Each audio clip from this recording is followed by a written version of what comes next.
सुप्रभात बच्चों। हम लोग सांवले सपनों की याद पाठ को समझ रहे हैं और पढ़ने का प्रयास कर रहे हैं। इस पाठ में सालिम अली ने जो पक्षियों सालिम अली के विषय में जाबिर हुसैन साहब ने जो एक शब्द चित्र और व्यक्ति चित्र खींचने का प्रयास किया है, उसी को आगे समझने का प्रयास करते हैं। लेखक कहते हैं कि एकांत के क्षणों में प्राकृतिक दृश्यों को देखने में खोए रहते थे। प्रकृति में उनके लिए अपनी हंसती खेलती रहस्यमयी दुनिया थी, जिसे उन्होंने अपनी जीवन संगिनी तहमीना के मदद से, तहमीना सालिम अली की पत्नी का नाम है, वे पक्षी प्रेमी होने के साथ साथ पर्यावरण प्रेमी भी थे। स्वाभाविक है, जो पक्षी प्रेमी होगा वो पर्यावरण प्रेमी भी होगा।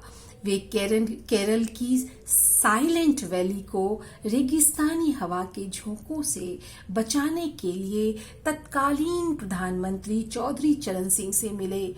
उनकी चिंता देख मिट्टी की सौंधी खुशबू का असर जानने वाले प्रधानमंत्री की आंखें भर आई। आज न चौधरी चरण सिंह जिंदा हैं और न पर्यावरण प्रेमी सालिम अली। ऐसे में प्रकृति, पर्यावरण और पक्षियों की चिंता कौन करेगा?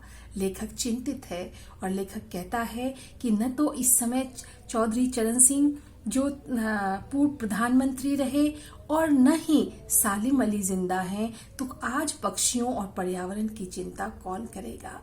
सालिम अली की आत्मकथा का नाम है फॉल ऑफ स्पैरो। इसी बात से प्रसिद्ध अंग्रेजी साहित्यकार D.H. लॉरेंस की मृत्यु के बाद की बात याद आ गई। लेखक कहते हैं, कुछ लोगों ने उनकी पत्नी फ्रीडा लॉरेंस से अपने पति के बारे में कुछ लिखने को कहा।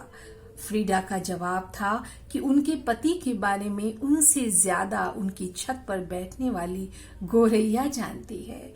बहुत सुंदर। इस तरह लॉरेंस और सालिम अली दोनों ही प्रसिद्ध पक्षी प्रेमी थे।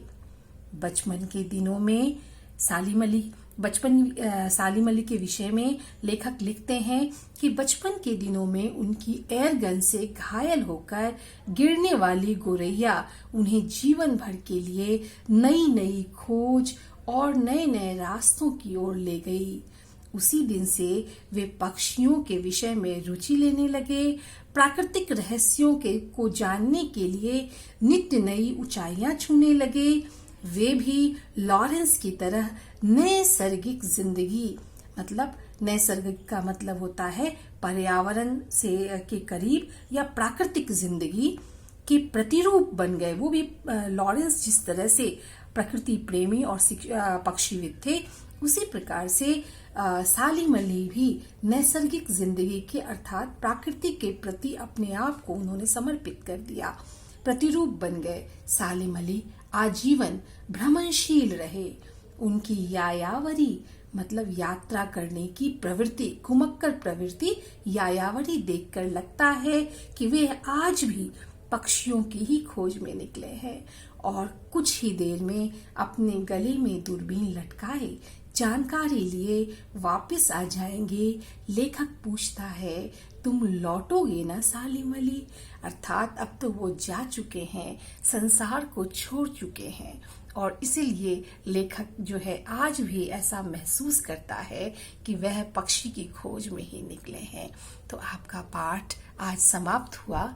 प्रश्नोत्तर हम नेक्स्ट क्लास में आपको दे देंगे।